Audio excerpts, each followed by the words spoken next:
Hello, Lund loyalists. John Lund Unleashed YouTubers, those watching on X and Instagram and listening on Apple or Spotify, please make sure you subscribe, like, and turn on your alerts so you never miss a show. And for all things Unleashed, go to johnlundunleashed.com. Live shows, archives, the blog, social media, links, and more. Now likely nursing a hangover.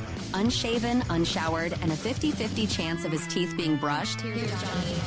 Here's Johnny.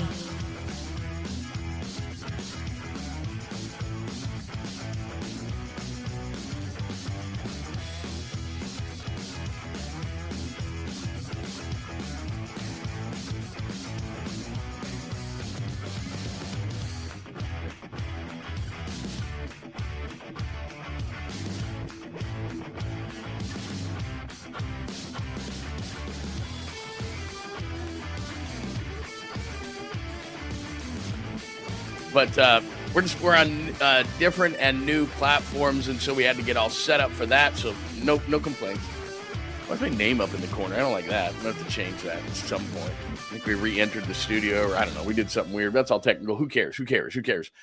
Thanks for joining us on a Tuesday edition of the show. It is episode 70. Jimmy Loves It, Mel Kiper 2.0, and Jung-Hoo Lee Goes Deep. That is the cover of today's show. There is a ton to get after today. If you are new, thank you very much. We're on Facebook. We're on a couple of YouTube channels. We're on X. We're on Instagram. Those are at John Lund Radio. Thank you for making the time for our little show. We are here weekdays from 8 a.m. till whenever it takes. Weekdays, Pacific time. We got a great group of people. Hello, Lund loyalists. See, I told John you. Lund I just knew what Unleashed today was going to YouTubers, be. those Hang on. watching on X and Instagram. Why would I ever have that on reloop? I'm not relooping that thing.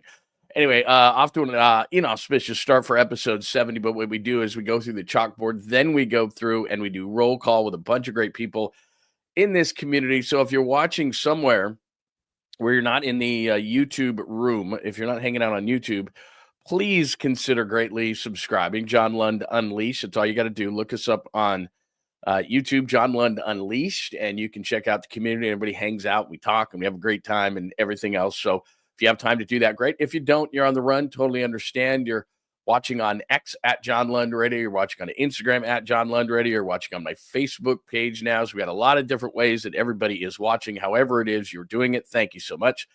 Just quickly, because we have so much to get to today, please subscribe, John Lund Unleashed.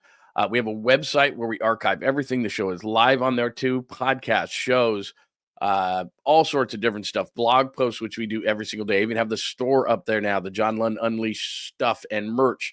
So that's johnlundunleashed.com, and social media, all those kind of things, so you can check it out.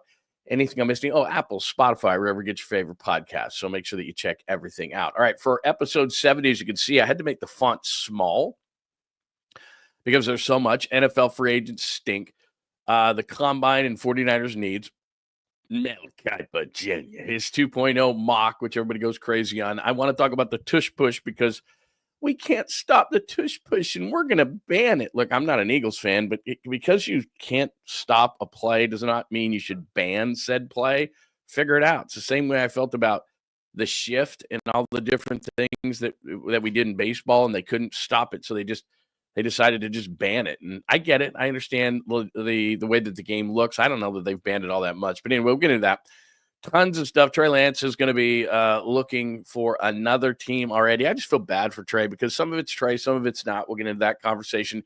Jonathan Allen is able to seek another place of employment. He is in the last year of his deal. He's with Washington. The Niners need a defensive tackle. So I know what you're thinking to yourself today.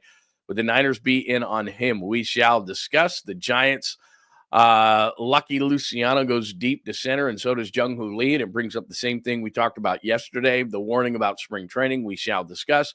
Golden State Warriors get into the top six, at least a little bit closer. Sham saying how much Jimmy loves the Bay. The rest of the West may be nervous. Stop crying, coach. That's another NBA thing that we got to discuss as well. Random things, which if you're new around here, I was going to say you guys throw me off, but you don't. It's by my own choice. And if I had better, if I wasn't so ADD, I could absolutely positively stay on course. But we try to stay on course best we can on the chalkboard. The chalkboard is our guide, and we try to stay on the trail, but we'll see. Random things let us off, and then we take a bathroom break, and then we go back. Not literally a bathroom break, but it's kind of like when you're driving down the road and you got that thing. And, I'm one of those people that when I'm driving for a road trip, we're going. And what tends to happen is like, I got to go to the bathroom, and you got to stop, and you got to do this, and you got to do that. And then all of a sudden, what was supposed to take you a certain amount takes you more time. That's kind of what random is. We get off, we take bathroom breaks, we get back on the freeway. And then corpse is the final thing. That is a caboose pistol special today. Before I get out to roll call, I'm sorry, just having this name thing is driving me crazy. And I know that I can get rid of it. I just can't remember. Watch this. All right, I can change these things. No, I don't want my name. There you go. That is much better. I feel good about things. All right, let's get this going. Roll call. Everybody is here today. I do have one other thing I got to mention before we get to sports, but Hurley Bird, very nice to see you. Yes, I'm running late. Hi, Skills. Hope everything is better in your life. Very, very, very, very cool. Yeah, episode 69. I didn't play it up as much as I sophomorically normally do, and I probably could have. But yeah, everybody said nice yesterday. It was very nice. Very, very, very nice. Just call it 69 2.0. Let's see who else. Skills here. Vernon here. Tacky. JJ Raider. Good to hear you, my friend. And interesting. And Mel's mock, by the way, didn't have the Raiders going with the quarterback. Great to see East Coast Red and Gold podcast. Please make sure that you're subscribing if you're a Niners fan to East Coast Red and Gold podcast. They do a really nice job. I was on their show last week or 2 weeks ago, I guess it was, and can't wait to go back. Really good people. So make sure, please, that you say hello to them. Joy is here today. That is very nice. And she's so nice. Good morning from beautiful Reading. Gizmo, Mike, good to see you, my friend. Who else do we have? Daniel is here. 59. Fitty is here. He's really 84, but he's here. Jesus, good morning to you, my friend. Daniel, hello. Law of Awe, which is an awesome Law of Awe is here. So lots of people in the chat room. Come on over if you're watching on one of the other places, and you can chat and hang out. It's a great community of people. All right, let's get to it. First and foremost, Lund loyalists, do this, and then we will be off and running. I did send an email. I did get a few back. We're thinking maybe Thursday night, if that works. If you're a Lund loyalist, hit me up. Plus, I owe you something out of the new merch room, so make sure that you check that out as well. By the way, real quick, shameless plug, if you want merch and you're watching maybe on your computer, you can pop that up right there. Look how fancy. Or you can pop up this one, and you just click right on that, and that will take you through. That's a subscribe button, not the merch. Where's the merch one? That's the subscribe button. Sorry. Oh, that's the merch. Ooh, merch QR code.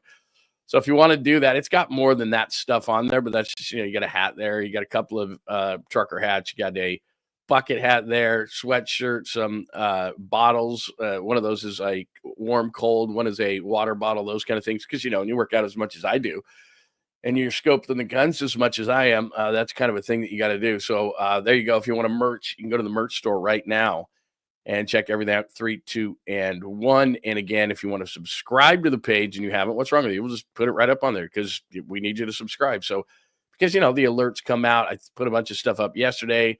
I did the story on don't freak out over certain things, good or bad, over spring training. Wrote that up. That's up on the blog right now. All sorts of things. Made some changes to the blog. Made some changes to the website. So, when those things happen or I send out shorts, you got to know what's going on. So there you go. Subscribe right there on your phone. It'll go directly. It'll just ask you right away. You want to subscribe? And you go, yeah. Why would I even want to miss this stuff? Are you kidding me? You insane? All right. Let's get to it. I think I did this part as we start with the NFL free agent stink. And I really don't have to share my screen with you, but I will just to make the point. But let me just, the thing about it is, I looked at the free agents and everybody wants everybody. And there's two guys I want in particular, Sherwood, the linebacker with the Jets. Sorry, Dre.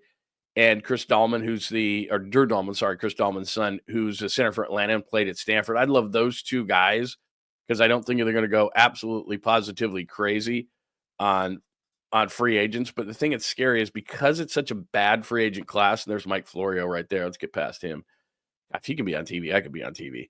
The number one player in NFL free agency, my Lord, man, could you get more pop-ups? The number one player in NFL free agency is T. Higgins. He's not a bad player, but he's a number 2 wide receiver, and he's the top player in free agency according to PFT. There are a lot of people. Sam Darnold is number 2. Trey Smith, not bad, number 3. Josh Sweat, number 4. Godwin, 5, coming off injury. So my point in saying all this, I say this all the time with free agency, you rarely if ever get that perfect free agent. They're either too old, too expensive, too injured. Free agents are free agents for a reason, or they would have been re-signed. So DJ Reed, Javon Holland is a guy I really like from the Dolphins because I think that Jair Brown, nice player, but he needs some time. Nick Bolton, I would put number one. I think he's really, really good. Mack is in there. Ward from the Niners. Look at 13, 14, 15. Boom, boom, boom. 3 Niners. If I had, Ward's not coming back. Hafunga's not coming back. Maybe Andre. So they're gonna lose 2 of those 3. There's Drew Dahlman, my free agent crush. I know that's weird for a center and really dorky. And then you go from there. Not bad. Look at Aaron Rodgers at 24. Please, never, never, never. So you get the idea. It's not a great free agent class. By the way, Raider safety Trevon Moehrig, I would take him. I think he's vastly underrated at 34. My whole point is playing or showing you this and sharing my screen with you ever so dangerously because you never know what's going to pop on my screen. Is that it's not a great free agent class. If it's headed up by T. Higgins, who's a really nice player, but to be honest, is a number 2 wide receiver, then the free agent class isn't great. So what is that going to do? Why am I bringing it up? What's your point? What's your point? What's your point, Lund? Glad you asked. My point is that if T. Higgins is the best free agent of everybody, and he's a nice, solid player, but he's a nice, solid number 2 receiver to Jamar Chase in Cincinnati, that tells you that what's going to happen is all these guys are going to get overvalued. These guys are all going to get overpaid. They often do. It doesn't shock us anymore. We're kind of desensitized by the numbers. Plus, the salary cap went up. So the way that relates to the 49ers is I thought they could probably get the Sherwood linebacker from the Jets. They could get Drew Dahlman, and I think they could be done. I think Dahlman's number is going to get pushed through the roof as far as centers are concerned. He'll be the top paid center in the league. That's not because he's the best center, just because he's up right now. Same with Brock. Brock's going to get paid a ton of money. And I do have some Matt Stafford news, which we talked about yesterday and on the blog today at johnlundunleashed.com. I'm going to put up a Matt Stafford thing. But the reason I started with NFL free agents stink on the chalkboard is that they're going to get overpriced. They're going to get overpaid. They often do. And I don't hold out a ton of hope for the 2 guys that I want. And these are old things that you've probably seen before, but I've left these guys on my board for a reason. Drew Dahlman is the one entering. He's only 26 years old. And look at those numbers. Ankle injury maybe makes his number go down a little bit. Tiny, 6'3", 300, not the biggest. But here's what I love. Pass block win rate, 95.1%, which is 9th. Way too much was Jake Brendel on the ground. So, and you can't get push through the middle if you're the 49ers. Brock Purdy's not that tall, not that big, and so you can't have that middle rush come through. That's why I like Dahlman. And then you look right there, 4 and 50. He's going to obliterate that number because the cap just went up and the free agent class stinks. So it says Chicago, New England, and if those teams are in, because both of those teams stink and have a bunch of money, and they draft, they just don't develop and re-sign. So that means they have a lot of money, especially New England. Now, does he want to win? Does he want to come home? What's important to Drew Dahlman, I have no idea, but his number's going to get pushed up. And then this is the other kid that I really like that everybody probably hates me for.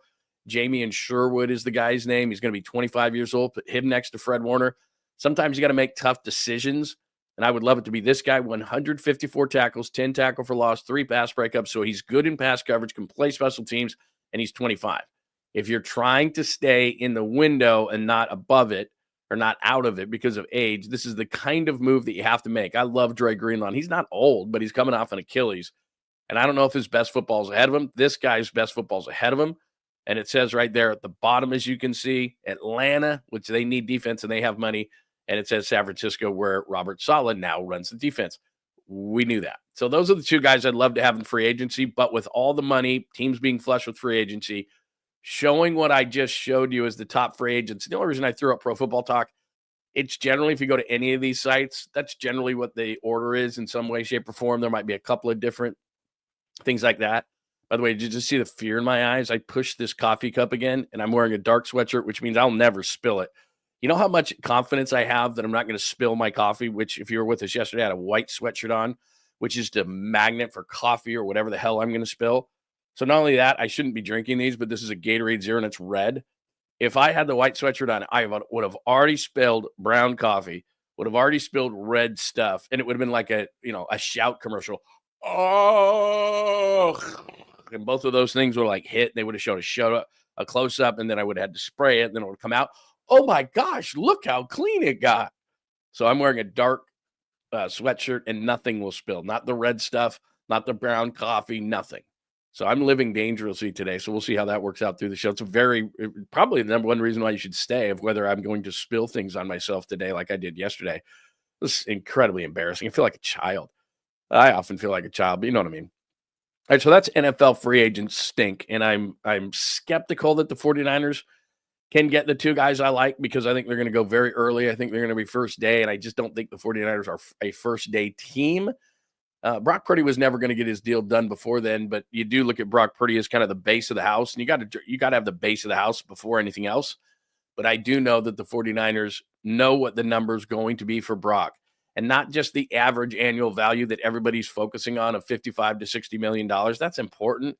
It's important to the agent. It's important to Brock. There's going to be a bunch of dummy years, whatever. The real important part for the here and now, for you and I, to what matters to how good the 49ers can be this year and the next couple of years, is what's Brock's number in the first couple of years of the deal. It's going to explode to $70, $75 million. And you're going to go, oh my God, Brock Purdy's not worth it. And Stephen A. and Screaming A. and all these talking head shows are going to do all this kind of stuff. Oh, Brock, that's outrageous. Well, what you've also got to look at, we did this last week, our percentage that's being spent. So what's happening is, as the cap is going up $50 million in the last 2 years, 25 this year and about 25 plus, it's actually around 53 million.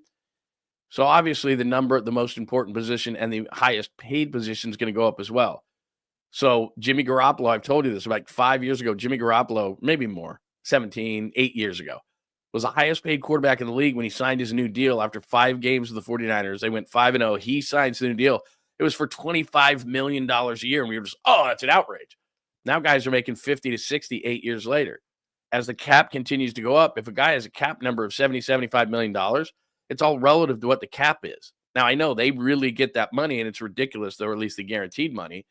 And it's funny money, and it's ridiculous, and we're all desensitized to it. But as the number goes up, if the cap goes up, then it's fine. It's all relative, if that makes sense to you. So the reason I'm not down on free agency, but I just don't know that the 49ers are going to get as much done as I possibly thought they would, is while the cap is great, and I talked about it last week, and I even wrote a piece about it, about how the cap is good for the 49ers, especially the year they have to give big money to Brock Purdy. But I don't know if you know this, but if the cap goes up for the 49ers, the cap goes up for everybody. I don't know if you know that secret, but that's what happens. And so everybody's flush with money. Everybody's going to go out and spend the money. They're going to overspend for money, and they're going to overspend for guys who are a little bit younger. So like I said, Sherwood's 25, Dahlman's 26. And so what teams do is they screwed up those draft picks. And so if they're going to do it, they're going to do it with younger players who can grow with their team. So I'm a little nervous about that. So there's NFL free agents stink. Is there somebody on that list, by the way, as I was going through it? Let me go to the chat for just a second, and then we'll get to some combine stuff, which we love. Mel's 2.0, which I would love to know from ESPN. Somebody could probably, I know some people. I'll do some texting. I know some people. Could find out how many clicks that'll get in a day. Like how many people, because I saw it this morning. It was on the front of ESPN.com. I rarely go to ESPN.com anymore, but it was like one of the first things I saw in my newsfeed this morning, and I could not make my fingers move fast enough to click on it. It's seriously, it's crack, it's porn, it's whatever you want to call when Kuiper has a mock draft, or when Daniel Jeremiah has a mock draft. Those are probably the two. They replaced McShay. I don't even know what Todd McShay's doing anymore. I know he's doing some drafts thing for some outlet. But if Kuiper or Daniel Jeremiah, the main two guys on the draft coverage for each network, NFL and ESPN, when they put out a mock, it's like, and the thing about those guys is they do often, like from this point forward, where are we, February 25th?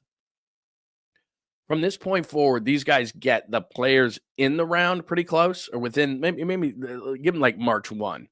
Like, so for the final like 6 or 7 weeks, they know who's going to go in the first round for the most part. They probably go like 25 or 32 in terms of getting the players in the round. It's just they don't always get the player and the team. That maybe they might go, they might go like 10 or 12 or maybe half. They probably get half the guys right team. But, and I'm not even counting like the day before. That's cheating. Like within maybe the week. Let's just say like the week is the cutoff point. They'll get about half, something like that. Right team, right player, but they'll get probably 27 or 28 of the guys just who went in the round. is kind of what they do. So they're pretty good at it. So when Mel had his, I don't know how you were today. I'm a total draft dork. And I'm going to try to ease it off so that you're not like, oh, I'll save that for like when I do stuff with Krug and we'll just sit there and go, draft. But they do a pretty good job. So when I saw that, yeah, I clicked fast. I don't know how you feel about all that kind of stuff. Anyway, let me look at the chat before we get on to other things in regards to the NFL. That's the free agent thing that I wanted to show you today. It's not a great free agent class. Everybody is got a ton of money, and I don't know if Chris Dahlman was his dad. Chris Dahlman was in studio with us, and it was one of the coolest things. We did we're not on random. I'm just opining, not even opining, just telling you a quick story. So the Niners over the last number of years have done an amazing job of gaining us players. What they are is the honorary captains. And it used to be that the honorary captains were like, we're not doing any radio. No way. Let's just go straight to the field. I want the adulation of the fans. I want to feel the love. And I don't know who does it nowadays, but man, they were just, I mean, we got everybody. Richard, outside of Joe Montana. And Joe's like, unless you're paying me, I'm not going anywhere. So outside of Joe, we got just about everybody. I mean, Patrick Willis, Navarro Bowman, you name it.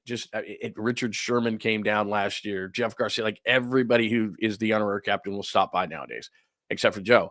But we had 3 offensive linemen in there, and it was so much fun. It was Scott Gregg, who's still enormous. Like he's 6'8", Chris Dahlman, and Derek Dees. And they all came in studio, the 3 of them, and one of them had to sit in the other room because we didn't have enough microphones. But it was so cool talking to like old offensive linemen, and well, they're not even old, just offensive linemen, and just talking about them, about all these kind of things. And just hilarious. And they're telling old stories. And because there's 3 of them, like there's one, I'm not going to say they're shy, but they're just kind of, they're answering questions. When it's 3, you know how it is. You're all buddies, and you start going, and we just stay. If we stay out of the way and don't let our egos get in the way as talk show hosts, then these guys can tell some of the best stories ever. And it's like, just let them go. Just let them go. Anyway, so yeah, Chris Dahlman, great guy. What else do we have? Somebody mentions oh my God, I'm sorry to have to do this. All right, hi Skills. I don't know how John Clayton got onto the conversation, but it just gives me an excuse, and I don't know how many times John Clayton's going to be named in the chat room, so it gives me an excuse to tell a John Clayton story. So of course, John Clayton, late of ESPN. I'm not going to say that he became a friend of mine late in his life, but we were certainly, we knew each other, and then we were acquaintances. I would say that I would call it to that level, and the reason why we were is because John was originally from Pittsburgh, and then he made it big with ESPN and all that kind of stuff. I'm done. What was it? I'm done with my whatever. And then he did the ESPN commercials were amazing. So John was one of the greatest guys you could ever meet. And you wonder about these insiders, how much do they really know? How much are they on the phone? How much of this? So we did this thing. This was long before this was a thing. I think we might have done one of the first. We did a fantasy football convention when I was in Pittsburgh. So I ran the station, I did a show, and we got all these, the players came down to it, all these fantasy insiders who you hadn't heard of yet, Eric Edholm, who was, I think, at Pro Football Focus. Anyway, all these, a bunch of different people. And it was at a Dave & Buster's. We packed the joint. I think you could only put like 500 people in the whole place, right? And we had the thing, speakers, all sorts of advertisers. I mean, the thing was really cool. And we had a set menu. But the main event was John Clayton was going to come in with a microphone. We had speakers everywhere. And John would walk the restaurant, and he would tell people what they knew or what they needed to know about the upcoming fantasy season. And then he would take questions. And you would have thought Jesus Christ himself had walked through the door. I'm not even kidding, because in a football town like this, and believe me, in the Bay Area, we are mad for football. But in Pittsburgh, it's life and death. And I'm not kidding. And so Clayton walks into the place, and I was the one who arranged him to come back home to Pittsburgh. He was living in Seattle. First thing he does is he walks into the Dave & Buster's in Pittsburgh, and he says, John, good to see you, this, that. He goes, I need an office. And, I don't remember. Yeah, I guess cell phones were prevalent at that point. But he's like, I need an office. I need quiet. So no problem. He came like 2 hours before he was supposed to come on. So there's players. We have different panels. We have all these things. So I was pretty shocked to see him there early. So the Dave & Buster guy leads him to an office. He goes into said office. He comes out. I'm not even kidding you. Probably, like, I'm like, is John ever going to come out? Like maybe 5 minutes before he's supposed to come on stage, and he's the big headliner. And the whole time I'm sitting there going, and it's John Clayton, and it's like this dorky looking guy who's about 3 feet tall and everything like that. And he emerges, and like I said, the parting of the sea happens. John takes over the microphone, and he's this charismatic guy who you wouldn't even take 2 looks at on the street, but he's this charismatic guy. And I'm not kidding you. You think I can talk without taking a breath?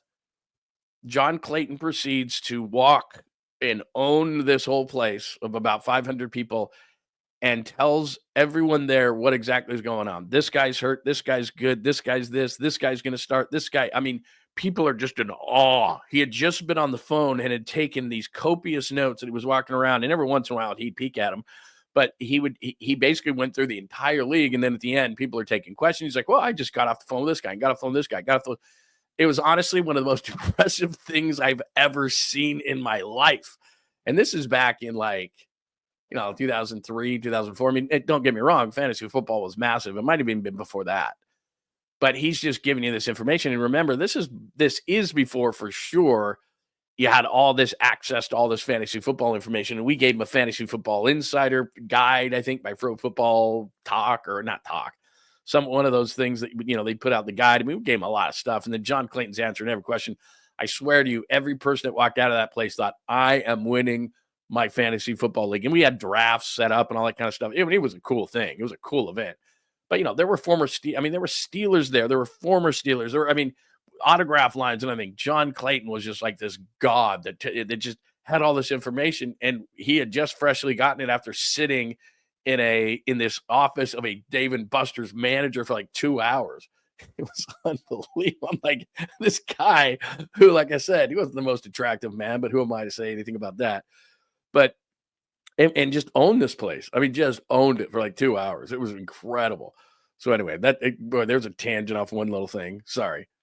John Clayton did not like Joy says, did not look like a football player. He was really good. I mean, just really good. And then I'll end this story on this. The rest of my life, and this is why he was so good at what he did. So this maybe was like 2003. This might have been like 2003, as long ago as that was.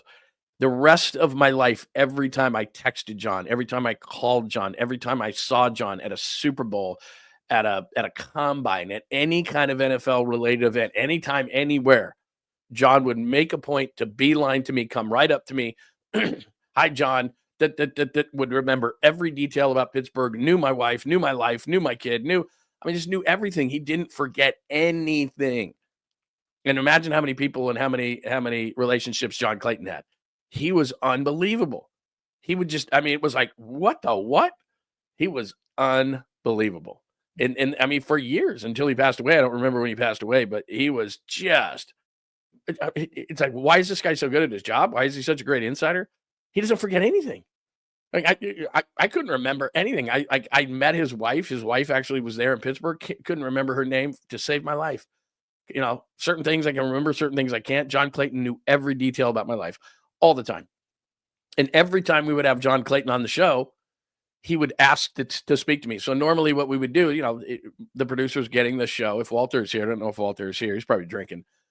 But Walter would talk to the guest, and John would extremely politely, say to Walter or whoever the producer was at that particular time and say, hey, can I say hello to John? And I'd go right to the phone, and John would say, hey, John, he would, and I'm not going to say my wife's first name because it gets me in trouble. Ask how my wife was, ask how George was, ask how this was, ask how that was, knew that I had, maybe I had moved to a different place, or the guy just knew everything. Like, what is he? Is this guy stalking me? Like, he knows everything. But that's how great he was. These guys, this is, you wonder, how does Shams do it? How does Hassan do it? How does, all these insiders? Because that's, yesterday, I think they were selling Woj's phones. Like, I don't think I would go that far. Like, is that going to impress your friends? That's the king of dorkiness. But you know what this is? No, I do not. That looks like an old Motorola flip phone. This is Woj's phone that he used to break the Kevin Durant to the Warriors news. Oh, great. Pass the meatballs. Like, come on, man. This is what we're doing at your house. We're going over phones, flip phones. But these guys, they know their stuff, and they have this ability that most of us don't have. which is just to remember everything. I can remember a lot of sports things. I can remember a lot of my wife will have to ask me 25 times for certain things. I have a department in my head that I remember stuff in. John Clayton never forgot anything. It was just unbelievable. So anyway, all right. Wow, look at Joy. Wife's name is Pat and passed in 2022. Yeah, you're right. It was Pat. Thank you for reminding me of that. I should have known. She was super nice too, but they looked, certain couples look like they belong together. She looked like the female version of John Clayton. Just great. Keeping the faith. What's funny? Faith, did I put that up there? Yeah. I worked with Sean Salisbury for a summer doing game night on ESPN radio. And Sean Salisbury behind the scenes is insane. That's all I'm going to say. I'm not at liberty to say more. After a while, I quit going out with Sean Salisbury, but very nice guy, very good on the air, very hard worker, very opinionated. The other guy I did a show with up there a lot was Doug Gottlieb, but I can't say the same about Doug Gottlieb, who was trying to coach a basketball team and do a radio show. And not very well. I think his basketball team is like 2-27, and it couldn't happen to a nicer guy. Not a great guy. Sean Salisbury, on the other hand, was very cool. Was very cool. All right, let's get along. All right, NFL free agents stink. I just went on a random tangent, but I think it's worth it. John Clayton was awesome, and I wanted to tell you that story. Combine, I think 49ers needs, and I do think, and this the only reason I'm bringing this up right now is that looking at the free agents, which I did, and I should have gotten to it quicker, but if you just joined us, the top 100 are not great. T. Higgins is number one. I flashed it up on the screen. And everybody's flush with money, so it's going to be tough for the 49ers to compete. They're not going to be competing on the first day as far as free agents are concerned, and that's where I think a Drew Dahlman's going to go. So maybe they don't get him, and they're going to have to draft a center. But the needs are even greater to me because they need an edge rusher. They need a defensive tackle, which we get to in just a second. They need a linebacker if it's not going to be Dre Greenlaw. I really think they might need another corner, and I'll get to Mel's mock 2.0 in just a second. I like Renardo Green, but they still need somebody as a nickel guy then, or you move Lenore in, then they need a guy on the outside. They need a third corner. Is that DJ Reed? Again, I think he's going to get paid some money, so who knows? But they need edge, at least one defensive tackle, maybe a linebacker, even if Dre's brought back on a short-term deal, and that's what the Niners are going to do. Dre Greenlaw, if he comes back to the Niners, it's not going to be some 5-year deal. It's not going to be a 3-year deal. Yeah, Doug Gottlieb, please don't get me started. The way he is the way he is behind the scenes, the worst. But he's not worth a tangent. Like, John Clayton is so great that I wanted to tell you about John Clayton. Doug Gottlieb's not worth the time on the show. We have other things to do. He is not worth it. So, so I said at every level defensively, edge, inside, linebacker, corner, could use a safety. I'm not real down on Jair Brown, and I realize that Jair is maybe he's going to come in his third year and be great. I know he had an interception in the Super Bowl as a rookie. He's a super smart guy.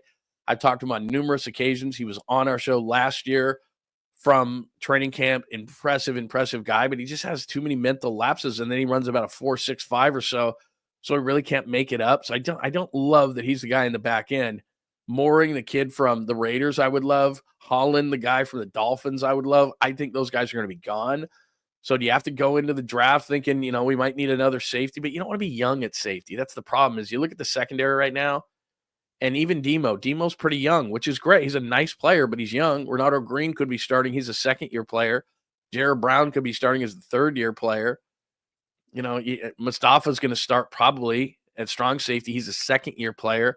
And I just think that Hufanga, even though there's an increase in the cap, like I said, it's an increase for everybody. So while that's great, it's all relative. Hufanga is going to get more money than Xavier McKinney last year, and he got $4.69. And the Raiders, very nice. Yesterday was episode 69, and he got it from the Packers. And I just think there's too many teams flush with money. Hufanga makes sense for people. He's coming off injuries, which means the 49ers aren't going to go too deep with him or too long a years, and somebody's going to just outbid him. I mean, I think that's just how it's going to be. So do you want to be that young? I would love a veteran safety for the Niners. So I don't know that that's a need in the draft. And then as far as depending on what they do in free agency, as I just told you, I do think that it's going to be problematic to get with not a great free agent class. Guys are going to be overpaid in free agency. So can they get a guard? Can they get a center? Can they get Dahlman? They're not going to deal with tackles this year, I don't believe.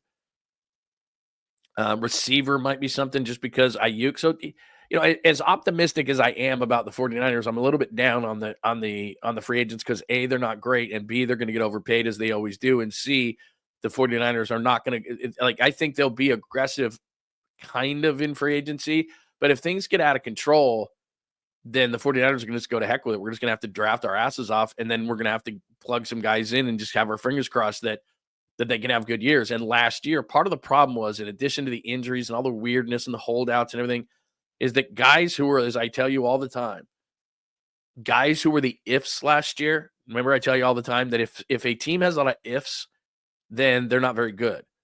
Some of the ifs come through, some of the ifs don't come through. So let's look at the free agents that they took last year. They gave contracts to. The if of Leonard Floyd came through, but he was a double-digit guy. The if of Malik Collins didn't. The if of Gross Matos didn't. There was a lot of ifs on the defensive side of the ball. They just didn't come through. They signed guys. They just didn't come through on the ifs.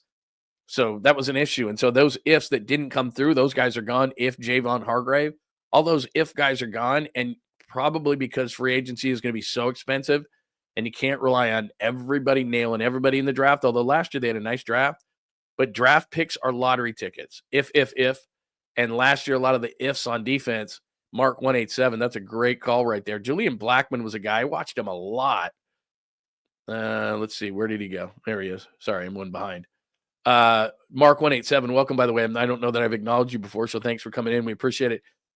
Julian Blackmon was a guy I watched at Utah, actually. I watched a lot of Pac-12 football, and I really liked him. And then the 49ers brought him in last year, who was with Indianapolis, and I like him a lot. And he had a good year in Indianapolis. I think it was like a third-round pick, something like that. But anyway, that's a good name. Good call by you. Skills, just to send me off onto another tangent. Greg Pop used to throw on Stephen Aho regularly. Monty joined Pop in London. Here's the thing. So there was a guy, his name's Dave. I think it's Dave McMiniman. And he just recently, actually, I don't know how recently, but he got married to Malika Andrews of ESPN. So they obviously met at work, which you're not supposed to do. But anyway, he married her, and so Dave was on our show, and we were talking NBA, obviously, and Greg said something to the effect of, "Well, your partner Stephen A-hole," and it stopped the dude in his tracks. And he goes, "We can either end the interview right now, or you can just say sorry and not ever call him that again." And Greg was like, and Greg's never lost words, like, sorry. Anyway, just kept on going, and the guy stayed with us. But it was kind of this awkward second on the show where there was just a pause of dead air. Yes, I'll be leaving the show now if you call Stephen A. I call him Screaming A, and that's pretty accurate because your ears do bleed, literally. No, they don't, but they kind of feel like they might. But he called him Stephen A-hole, and the dude was like, and he worked for ESPN, and he was like, no. How did we get on to Rick Allen, the drummer of Def Leppard? I played drums growing up and through college, and we could go on a Rick Allen tangent, the one-armed drummer of Def Leppard. He lost his arm in an accident drinking and driving, but then they had this kit, and his 2 feet, one of them could act as his arm. As amazing as that is, if you didn't know that information, go look it up. His name is Rick Allen. See, I got all this random information in my head. Let's get back on track. I told people at the beginning of the show that we would take deviations and bathroom breaks, and we'd get right back on the freeway. And I have done way too many bathroom breaks, and we're never going to get to LA. All right. Let's do Mel Kiper Jr. Let's do 2.0 with Mel here. All right, let's get to Mel, because I got to get the chat off the screen for just a second, because I'm never, ever, ever going to get to anything. All right, so the reason I put Mel on the cover today is just like you, and there's today's episode 70 cover, just like you. I don't know, maybe I'm wrong. You tell me that in the chat, and I'm not going to go back to you people for just a second. So I got to get this thing going. Time we got? No, plenty of time. All right, but I don't know what it is. I don't know what it is about mock drafts. I don't know if there's some sort of, telepathic thing, or I'm not a programmer. I have no idea. There are certain things that I can flash up, no problem. They're always trying to bombard you with boobs and bathing suits and bikinis. I can go past that kind of stuff and, normal stuff like that, whatever. Mel Kiper Jr. has a mock draft out. I'm like, I got to, no, don't. I clicked on it. And then I get, because here's the thing is, and I told you this earlier, he doesn't nail the team and the player. He nails the range, and he nails the first round. Now there's 4 or 5 guys that you're like, whoa, how'd that guy go in the first round? And we never know that when that's going to happen, but it does happen. So, but they do nail, or Mel nails normally. Don't get me wrong. We should Google this before I say it, but I often say things without Googling. But he'll normally nail 25, 26 guys in the first round, which isn't bad. Just probably 10 or 12 going to the right team. Maybe even less than that. Maybe it's like 6 or 8. And some of them are gimmies by the time the draft goes. And he puts out his final, like the morning of the draft. It's like, no kidding, dude. Like, we know at that point. So here's a couple things. All right, Mel's mock. Before we get to the Niners, I'm going to do a couple of ones that I think are kind of interesting. And this is first and foremost. Abdul Carter, outside linebacker, he's an edge guy from Penn State, and he thinks that the Titans are going to take him at number 1. I don't, personally. I think they need a quarterback, or somebody's going to trade up and get a quarterback. Mel is undervaluing the quarterbacks early in this mock. In a second, I'll tell you more on it. It's not that I don't like Abdul Carter. I think he's going to be really, really good. And in fact, I think if he gets to Cleveland at number 2, that they're going to trade Myles Garrett and they're going to take Abdul Carter, and Abdul Carter is going to be really, really good. Part of the reason I wanted to flash that up there too. So he thinks Abdul Carter, the Penn State edge rusher to Tennessee. Part of the problem with this whole process, and I don't know how the NFL fixes it, and maybe it's just because I watch this stuff and it makes me mad, but if I'm going to spend millions and millions and millions and millions and millions of dollars on a complete unknown out of college, because maybe he's going to be great and maybe he's going to suck, I don't know. Shouldn't I be able to see them run and lift weights and do everything they're supposed to do? Because I read yesterday where Abdul Carter is doing nothing at the NFL Draft Combine. He'll meet with teams, and he'll only meet with certain teams in the top 10, and he's not going to do anything at the Combine, and he's going to go back and do things at his pro day. Dude, you're in Indianapolis. You're supposed to be the top pick in the draft. You're supposed to be one of the best players around. What's the harm in running? Like, they said he has a shoulder injury, but he was in the bowl game after it and all this kind of stuff. That's just an excuse. He doesn't want to expose himself. He's thinking to himself, I'm going to be a top 3, top 5 pick. Why would I be in the Combine? I get it. But the NFL has somehow got to incentivize these guys to be a part of it. And if I'm a team, I'm going, come on, man. Like, we're giving you millions and millions of dollars, and you're not showing me everything. I don't have all the information. And people, we sit here and we wonder, you and I, together all the time, why is the draft 50-50? The first round is 50-50 to whether a guy gets to a second contract. And that's how I deem success. Because free agency is so screwed up, and all those guys I just showed you, it all is in this big circle. Because if you draft, develop, and re-sign, you don't spend all the money on the first day of free agency with those flawed free agents that I showed you earlier on in the show. So it's this big giant circle that I'm doing on the air if you're watching. So it's this big giant circle. If I draft and develop and re-sign, I don't have to be around for the first day of free agency where people are throwing this funny money around to flawed free agents. But the only way I can do that and be on the right side of the 50-50, that's even the first round in the NFL draft, is I need as much information as I possibly can. So Abdul Carter, you got to run, dude. He's got to get to the agents and say, look, they got to run. They got to lift. Because then I can compare them all in the same place. So everything's the same. And I don't have to go to a pro day where it's jacked in their favor. I don't want to do that. Like Kyle Shanahan, why was he enamored with Trey Lance? Why did he miss? Because he goes to the pro day at North Dakota State where, I don't know if it was Jordan Palmer or whomever, all these guys have this perfectly simulated thing, and they run around with brooms like they're defensive linemen, and they're not. And he scrambles where he's not chased by anybody and throws a ball 60 yards down the field on a line, and everyone goes, oh, that's it. They're going to pick him. That's not how the NFL works. So I want to see everything I can. Nope, sorry, he's going to be a top 5 pick. He's not going to do anything. So Abdul Carter's doing nothing at the Combine. And you scratch your head and you go, why do teams miss in the draft? Because they don't get all the information. And then the coach of the 49ers doesn't go to the Combine and talk to everybody. Anyway, that's a whole nother thing. All right, so that's Abdul Carter, number 1. Mel Kiper is making a big mistake here because we know that quarterbacks get pushed up the draft. There's no way Shedeur Sanders is going to last till 7. There's just no way. The Titans at 1 need a quarterback. Giants at 3. Teams are going to move up. If Sanders starts sliding, the Raiders at 6. He has taking a running back. He has Genty going to the Raiders at 6. I get it. Pete Carroll wants to run the football. And I said yesterday, and I'll do this before we get out of here, I think that Stafford's going to end up with the Raiders, and I think that Darnold's going to end up in LA with the Rams, which is good for the Niners. And I think that Stafford's going to get a bunch of extra money at his age. And I'll tell you something in a second that Diana Rossini said yesterday about the quarterback carousel. But I digress and try to stay focused here. A quarterback is not lasting to 7. I've even heard that Jackson Dart, the kid out of Ole Miss, could be like a top 10 pick. By the time they all get pushed up. They all get pushed up. I do not want to be in the Shedeur Sanders business. And I know his dad, and I'm not just throwing this out there. I worked with Dion when I was in Dallas. Dion's a great guy. He's a great father. He's very different when you turn the lights off, turn the mics off, turn the cameras off. Good guy. But I don't want to be in the Shedeur Sanders business. I don't. And I don't think he's lasting to 7 because quarterbacks are just too valuable. So those quarterbacks, Cam Ward is somehow going to go, I think, number 1, and Shedeur Sanders isn't going to make it out of the top 3. Now, I could be 100% wrong. It's Mel knows Mel, but a quarterback doesn't last till 7, not when all these teams. If the Raiders don't make a move for Darnold or for Stafford or for, I don't think it's going to be Wilson, although I could see Pete Carroll going after Russell Wilson, I guess. If they don't have a veteran quarterback in place, the Raiders are taking a quarterback at 6. There's no doubt about it. To me, now I know Pete Carroll wants to run the ball and be tough and play defense and do all these things. Unless you're, the Adrian Peterson type.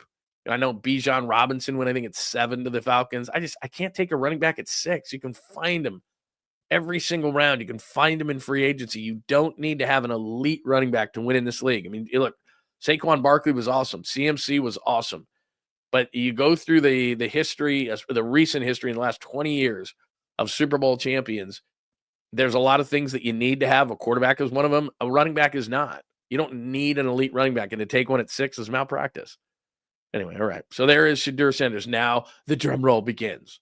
So who does Mel Kiper Jr. have the 49ers taking in 11 as we are, 2 months plus away from the draft? Will Johnson, corner, Michigan. Now, what's interesting about this one is Daniel Jeremiah in his latest mock. Do I still have that up there? Because I love keeping mock drafts up on my stuff. Yeah, look at DJ's draft. Here you go. Boom. Oh, no, that's it. No, that was a big dud. I guess I must have taken that out. All right, let me go back. I thought I was going to hit you up with 2 Will Johnsons because that's who Daniel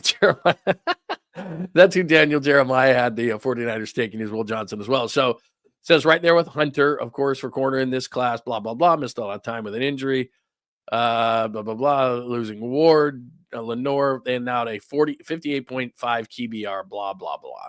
And then he says other options, O-line, run defense, defensive tackle, wide receiver. So he pretty much covers himself in that last paragraph with a lot of different things that the 49ers need, and he's not wrong. I wouldn't be angry if they took Will Johnson because the game is the pass game. You need corners. I would tend to. I could be wrong. I like as a starter.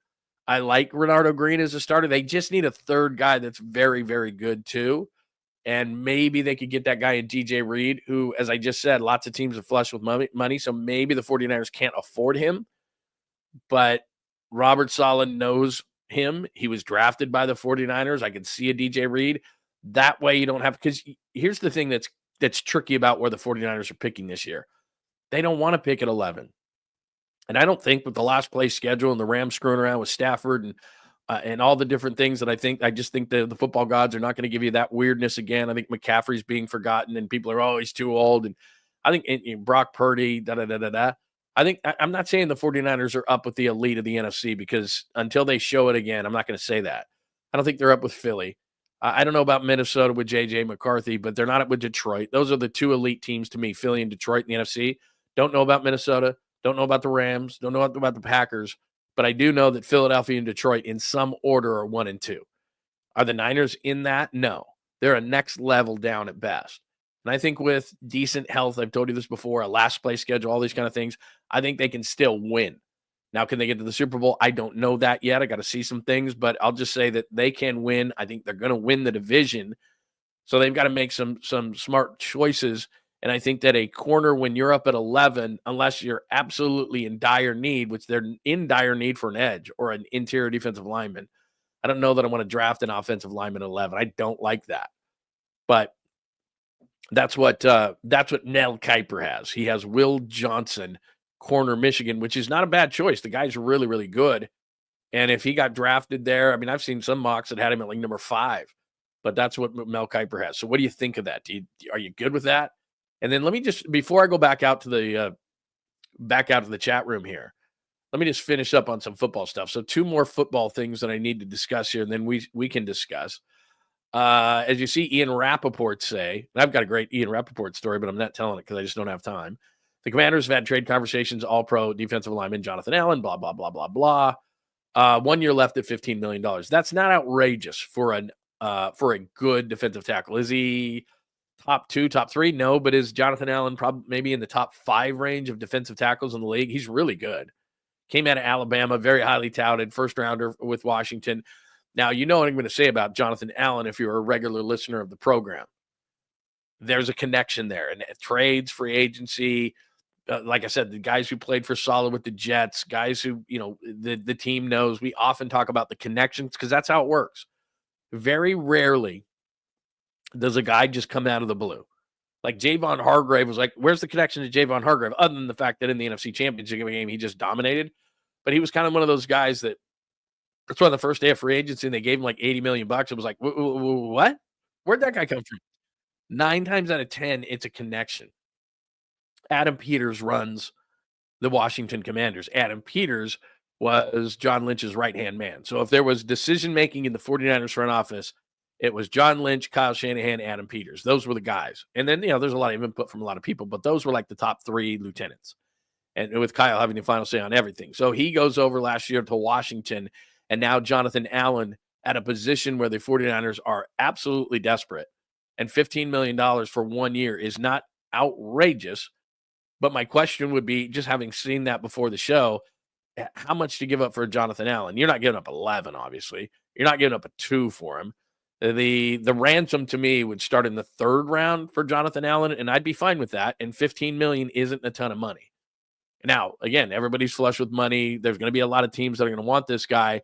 They're probably going to want to trade him to an AFC team if they can help it, because Adam Peters knows this. He knows the 49ers are going to bounce back. And so even though he has a relationship with John, and I guarantee you John Lynch has already texted, called, bothered, bugged, get out of his wife. John, it's really good to talk to you, but Adam's in the shower right now. Get him out of the shower, because he knows, every team is going to call him. I was going to say 15 teams probably are going to call him about Jonathan Allen. So he's going to call right now and go, so what's the deal? Let me get on this. Because once you start hearing that, Washington is going to help him get traded. So I don't know what Washington has, is there an injury? Again, this is a free agent thing where is he too expensive for him? Is he hurt? You got to do all the due diligence. But when you hear the name as a fan, Jonathan Allen, and you're so desperate for defensive tackles, and that's the word for the Niners, they are desperate for defensive tackles, and Jonathan Allen is supposedly on the trade block, you're calling your good friend Adam Peters and saying, what do you want for him? And Adam Peters is saying, let me check the AFC first. I'll get back to you. Okay. But that's what's going to happen. So that's a good name. I like Jonathan Allen. I think he's good. He's a really nice player. I think he would fit perfectly with the 49ers. Adam Peters and John Lynch know each other quite well. Thank you very much. And I could see that. And $15 million on 1 year is not bad, especially in the Niners and you're in a Super Bowl window. I'm going to say that he could be had for a 3rd rounder. Could be wrong. People are going to say higher.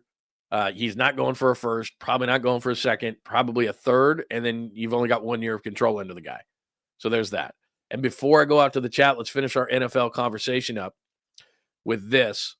You may hate the Tish Push, and I don't want to defend the Eagles here. This feels like, when you and I were having the conversation about who you rooting, not for, but less against in the Super Bowl. And it was, and I'm not an Eagles guy. I sat on my couch. I can't even remember as I look at that picture who I wanted to win or not lose or lose the most or whatever the case. But as you see there from Adam Schefter, an NFL team has submitted a rule proposal to ban the tush push quarterback sneak. Troy Vincent, the NFL's vice president of football operations, told reporters at the scouting combine on Monday. I hope they don't. Because what the Eagles have done in this formation, everybody could be doing it, but they don't do it. The Green Bay tried this in a playoff game, was terrible. Buffalo got stopped by Kansas City trying to do a tush push, and it was a major factor in the game. A lot of people freaked out on the officials, but they didn't do it. It's an unstoppable play. I saw Mark Murphy, who Jordan Love has tried this a couple of times, failed miserably, and he referenced back to the ice ball in 67 with Bart Starr, and he goes, that's how a quarterback sneak is supposed to be run. Well, and nobody can stop this play. And so if a play, this is just a personal philosophy of mine, and it goes back to the shift in baseball. just because you haven't figured out a way defensively to stop something doesn't mean it should be banned. Guys are pushing him into the end zone. I see it, but Jalen Hurts can also squat like 600 and 700, whatever it is, a ridiculous amount. So he got himself really big. They make this play work. Jason Kelsey used to be huge in him. You see Cam Jurgens, 51 in the middle. He learns how to do it. You see the guys coming from behind. There's like 3 guys that are going to push him into the end zone. Figure out how to stop it. I don't know what to tell you. You can't go over the top because it's just like riding a wave. You had guys like you're getting ready for, I think it's 23 Tranquil in the middle, getting ready to jump over the top of it. You can't stop that. You just get ridden like a wave back. And you could disagree with me 100% on this. And I would totally understand your viewpoint. But what I'm saying is that they're banning a play because the defense, all these defensive coordinators will get paid boatloads of money and sit there, film. All it would take is one genius to figure this out. One genius. There's got to be a way.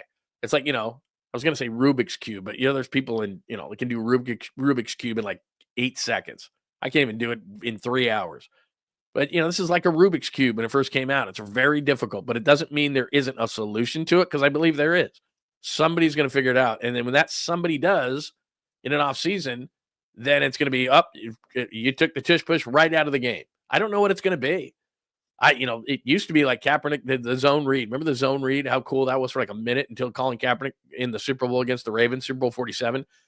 Terrell Suggs whacked him every single time because you're open in the run game. So it's got to be something like that where the defense just says, okay, Jalen Hurts must go down and he must go down hard. Something like that where it's like then it becomes an injury risk for the quarterback, unfortunately, and the Eagles decide they don't want to run it. Nobody else does it. It just goes away. But I hate banning things, and I don't even like using the word hate.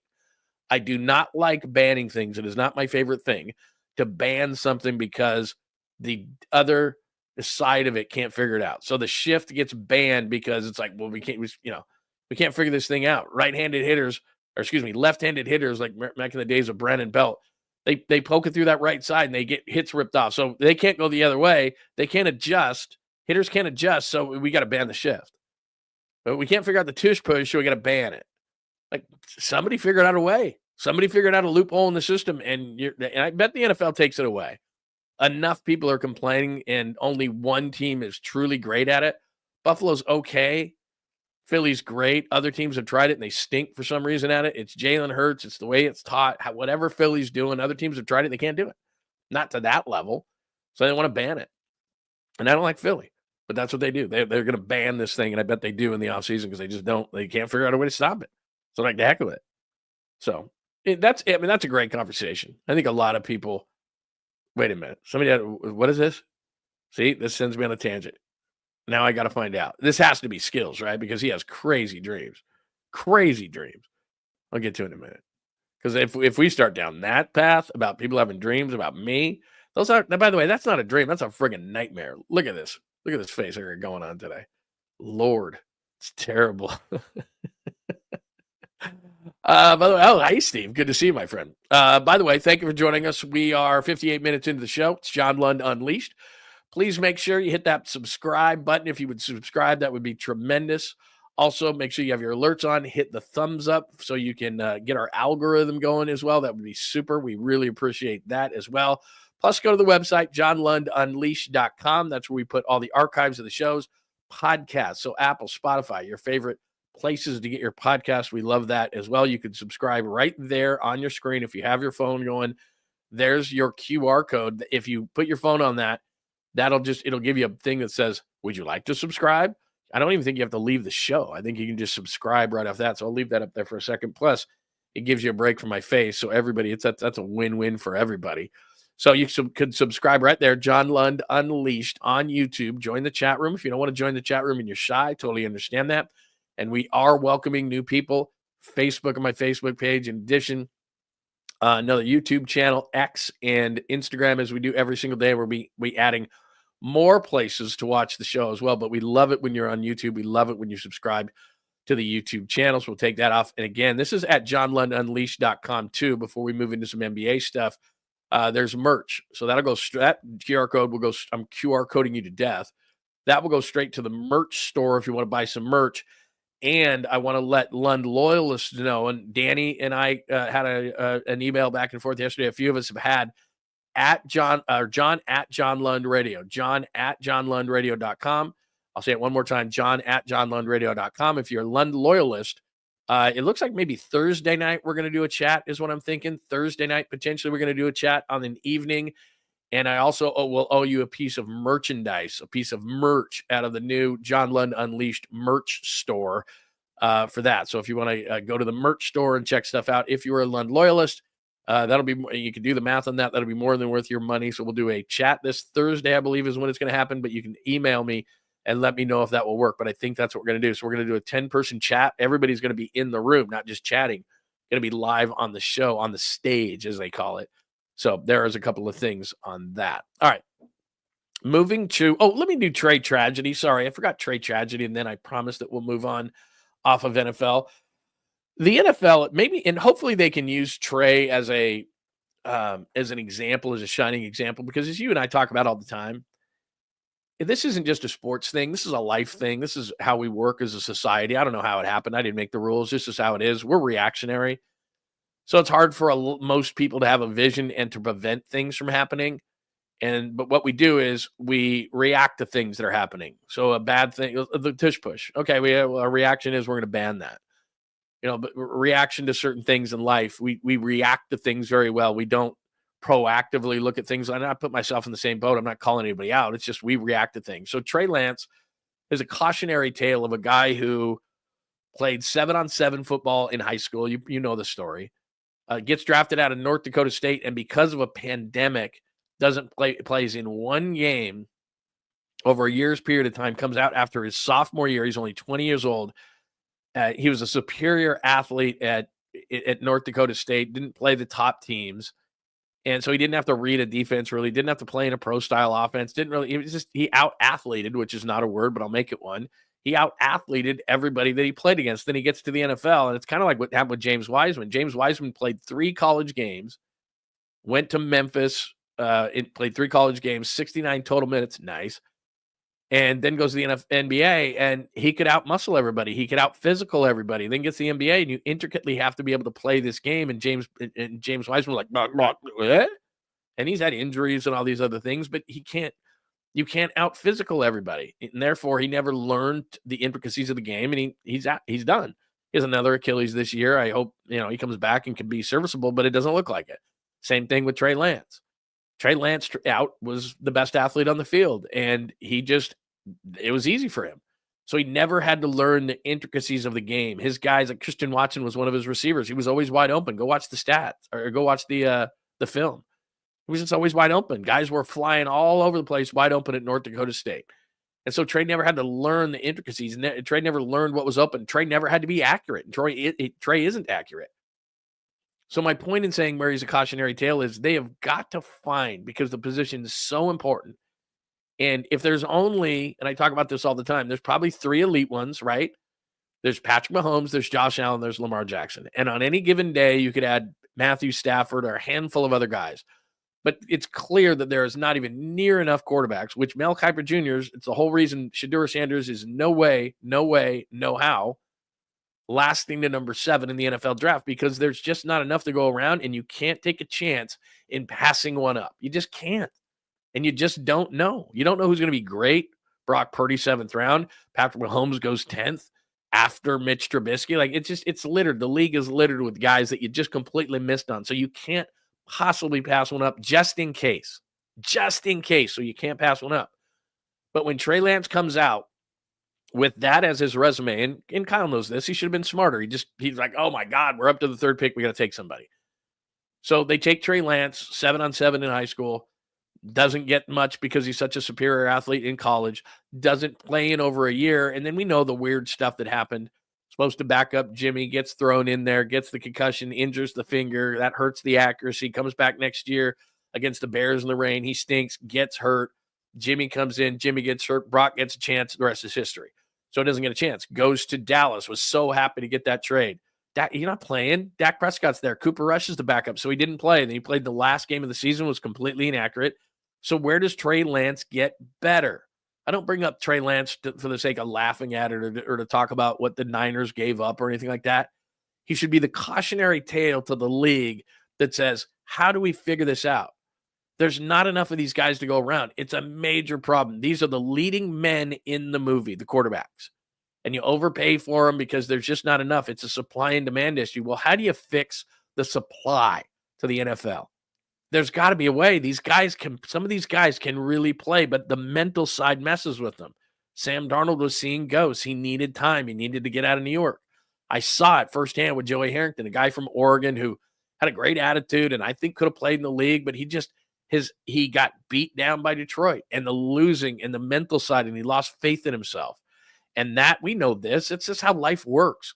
You can be the best at a lot of different things. If you don't believe you're the best at it, I don't mean to go all, doctor whatever psychology on you, shrinking Harrison Ford. I'm not trying to do that, but I know just from covering the league a lot of times and covering the league with a lot of quarterbacks, Jeff Garcia had none of those traits, but believed he was the best quarterback on the field.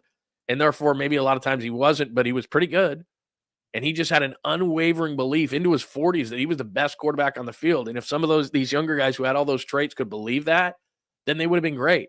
But the league has a major problem that it has to address. Even if it's just a league so that quarterbacks can get better, they've got to have a minor league system in the NFL, a legit minor league system where guys can get better, where guys can go again. Like these simulators, I'm sure they're really, really cool, but it's not real life. I need 300-pound men chasing these guys down, and they've got to make a decision in less than 2.1 or 2.2 seconds. Who's open? And by the way, there's 5 guys out on this route, and there's men trying to kill you, and you've got to be in the same page, almost telepathic with these players, because everything's an option. We're always playing outside leverage, cut inside leverage, cut outside. All these kind of things that you're supposed to do and read in 2.1 seconds against 5 receivers, guys trying to kill you. It's the most difficult thing to do in sports. And so if you're a superior athlete like Trey was, or if, whatever, Michael Vick was, all these, you never have to learn how to play the position.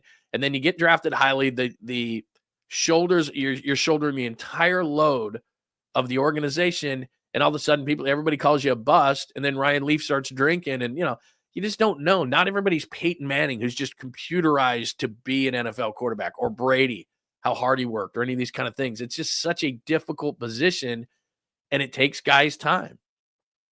And therefore, it's like where is Trey Lance supposed to go to get that? The Canadian League, the UFL, something like that. There needs to be a way to develop these guys.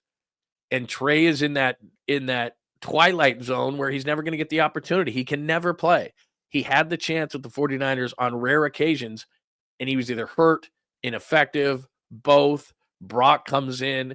I don't know if he would have ever made it, but his confidence level, I mean, in training camp, it was laughable how inaccurate he was. He was like hitting it was Nuke Lelouch and Kevin Costner. He's like hitting what was that mascot? And he nailed the mascot. Was that Tim Robbins? It was just like, oh my God, like this dude, brutal.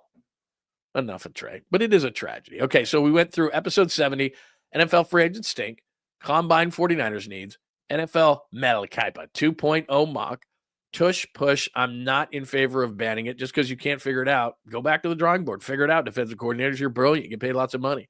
Trade tragedy, we should. Jonathan Allen has asked for a trade, and the Washington Commanders have said, yeah, go ahead, find one.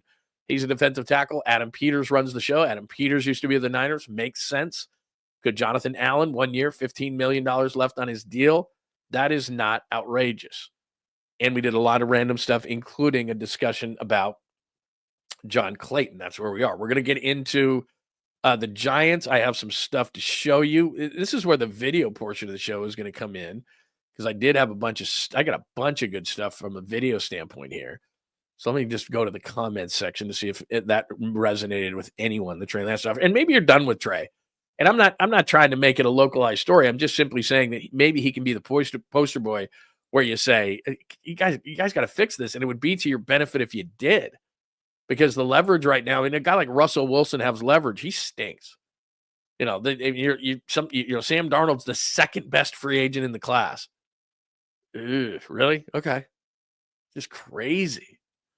No. I see. This is what I mean, though, is you're saying he had mush for brains. I don't know that. Because I talked to Trey on numerous occasions. I don't think Trey's stupid. I just think Trey is trying to learn, Chinese while on a bullet train with a mask on. I just don't see it. It's happening so fast for him, and he never had to do this. And now it's like, hey, learn at the NFL level, but we can't slow the train down for you. You got to learn it at top notch speed, and it doesn't work. I don't know. I don't know that I would say that Trey wasn't smart. I don't know that I think that. Anyway, I think it's tough. I just think that the situation he was put in is tough. And he's done. He's not his confidence will never return. I don't see it. I don't see him being a Sam Darnold reclamation project. I just don't see it. All right, let's get to the Giants. This happened yesterday, and it's funny because I wrote that piece at johnlundunleashed.com. So far, Bryce Eldridge went deep. Oh my God, we love Bryce Eldridge. Logan Webb is off to a great start. By the way, in researching the story that I posted, I think I posted it yesterday, johnlundunleashed.com, my annual warning about spring training. Do you realize last spring, you probably don't remember this, impress your friends with this, Logan Webb went 0-3 with a 10.97 ERA. That was his spring last year. And Logan Webb, I think, finished the year with a 3.47 ERA, normal over 200 innings, blah, blah, blah, the normal season. He went 0-3 with a 10.97 ERA in the spring. Spring does not matter. Unless it does. I went into that whole thing yesterday. But so Bryce Eldridge hits a home run. Everyone's freaking out. Luciano hits a bomb, just an absolute rocket launcher to center yesterday against the Angels. And everybody, oh, Luciano, this is going to be the year. This is going to be the year. Maybe it is. Maybe it's not. He's going to be Ramos this year. Maybe he is. Maybe he's not. Justin Verlander looks good. So everybody's doing all this. But the one that I think got all the Giants fans buzzing yesterday was this one. Hang on. Let's start this again. You know what that is. There he is.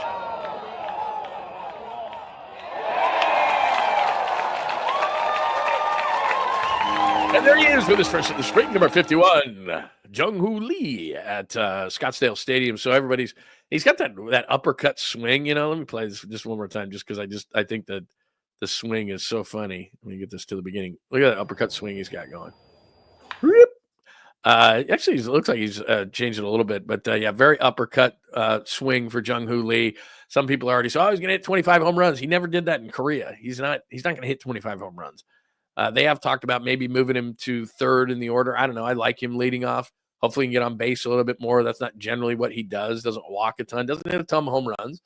I would say that if Jung-Hoo Lee stays away from injuries, which happened last year, but people forget they gave him a lot of money. He's funny. People like him, all those kind of things. But he had an OPS of 641. Really good defensive player, which was his demise last year. Ran into a wall, got injured. That was the injury that he had with the shoulder. But he had a 641 OPS. He's a major question mark. And I don't see him as a 25 home run guy. I'd be shocked if he hit 20. He never did that in Korea. He wasn't a big home run guy. So I like Jung-Hoo Lee, but it's that warning back to spring training, and I won't do it very much today because I did it so much yesterday, and I wrote a whole piece of it at johnlundunleashed.com, and you go to the blog section. It's cool that Eldridge has done this. It's great that Luciano yesterday hit a bomb to center. But as I warn everybody, here's what happens let's go pitcher to hitter first. Pitchers, okay, Logan Webb, you're going to throw 50 pitches. All of them are going to be fastballs. Hey, Logan Webb's working on that new slider. In the regular season, teams game plan for you. They have advanced scouts. They do all those kind of things. This is where this guy's hot, cold. This is how we get him out. They go through it with the pitching coach. They go through the catcher. They go through it with a number of different people, the manager. This is how you're going to get these guys out. They all have cards in their pocket, et cetera, et cetera. This guy's hot. This guy's not, this and that. They don't do that at all in spring. In the regular season, it's about the opposition. In spring training, it's all about you. Hey, Justin Verlander, you're throwing X amount of pitches, X amount are going to be fastballs. This is what we're going to be working on. That's it. Justin Verlander, after the game yesterday, I don't know if you saw, he's like, yeah, he's mainly been in Florida in his career as far as spring trainings are concerned. And he said that the ball wasn't biting as much, so he was just messing around because he's like, okay, the Arizona air is different. So he's just messing with things. Guys are working on their motion. Guys are working on their delivery. There's all these things they're working about. And honestly, the last thing in spring that is on their mind is the result of what just happened.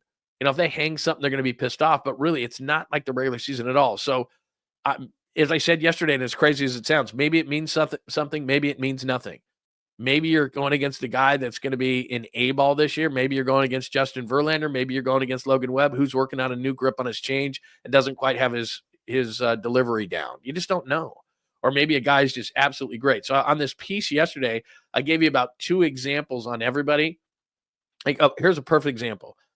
Brent Rooker of the A's, who by A standards, got a huge 5-year, $60 million contract, had a terrible spring, ended up hitting 39 home runs. The guy who led Major League Baseball in batting average was an A's prospect. He went 21 of 44. He hit like 250 in the minors for the AAA Aviators last year. So it just most of the time it means nothing. Now, Paul Goldschmidt had a terrible spring and had a terrible season. So it runs the gamut. But because a guy is great or because a guy is bad, it just doesn't matter. Guys are working on things constantly. What hitters want to do is they want to get to their rhythm. They want to get in the dugout. And the goal for everybody in spring training is not winning. It's not even being great. It's getting your work in and not getting injured, because there's a 162 game gauntlet to follow. Don't get hurt. That's the number. You don't want to hear that. Oh, Justin Verlander had that neck flare up. Ugh. I'd rather have Justin Verlander have an infinity ERA than hear something about his neck. So there's the warning, and I did it short today. I hope that works. So Lee, Luciano both go deep.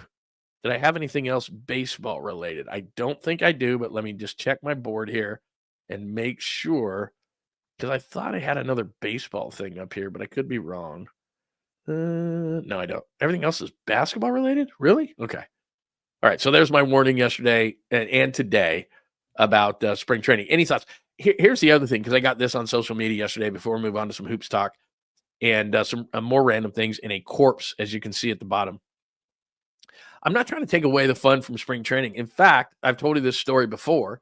I took George down to spring training in 2016. We saw 2 games a day for 5 days, day and night game, all over the valley. It was amazing. And I got to still give a shout out to the A's and the Giants, who took this floppy-haired kid, not me, him, 12-year-old kid at the time, and they let him be in the Giants dugout. They let him get autographs. Like Buster Posey was in the cage hitting, left the cage, walked towards the dugout.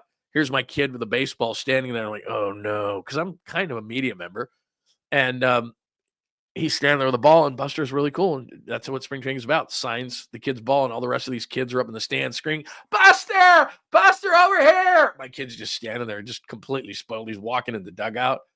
It was the year the Cubs won the World Series. Kevin Youkilis was working for the Cubs.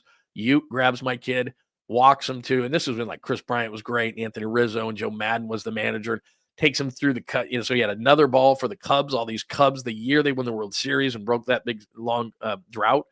He's got a ball from the 2016 Cubs. He's got a bunch of, Brandon Crawford signed for him. I mean, any Giant you could think of, Hunter Pence, all those guys were super nice to him. He went into the clubhouse. I've told you the story. Buster grabbed him by the hand, said, who do you want to meet? It was the coolest experience of his life. Like it's what cemented his love for baseball. And he's baseball 24/7, 365. And I think it was because of that.